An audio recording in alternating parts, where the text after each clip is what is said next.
On s'arrête à présent dans la vallée du Boc, dans le Condro, pour faire un tour en locomotive à vapeur.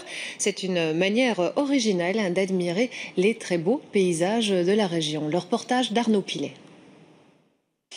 Les quais sont bondés, pourtant nous ne sommes pas à Bruxelles centrale en heure de pointe, mais bien dans la vallée du Boc.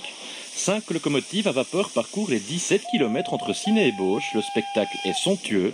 L'admiration pour ces vieilles filles rend même parfois un peu distrait. Disons qu'il y a ceux qui sont fort occupés par les photos, donc après ils ratent leur train malheureusement. J'ai un monsieur qui voulait prendre le train, qui était déjà parti, qui a déjà démarré, donc là j'ai dû le discipliner malheureusement. Il n'a pas pu le prendre, mais il a pris le suivant, c'était pas grave. Embarquons donc dans l'une d'entre elles. Dans la locomotive, la chaleur est suffocante, le bruit assourdissant. Pourtant, conduire une telle locomotive n'a rien de sorcier. C'est avant tout une question d'expérience. C'est relativement simple pour la faire bouger. Après, pour conduire la machine, sortir la puissance au bon moment, c'est une régulation permanente. Rien n'est automatique. Donc c'est un métier, il faut apprendre à conduire une locomotive. C'est pas simple. Le foyer ici est entouré d'eau.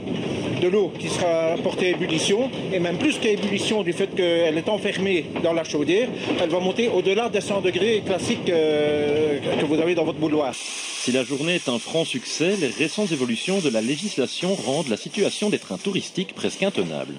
Bon, ils roulent, vous avez vu, 25, 30 à l'heure. Vous verriez les normes qui nous sont imposées par les nouveaux arrêtés royaux. C'est parfois plus strict que pour la SNCB elle-même. Les trains touristiques ne bénéficient d'aucune aide d'État, complètement autofinancés. Ils espèrent tout simplement maintenir leur activité sur les rails.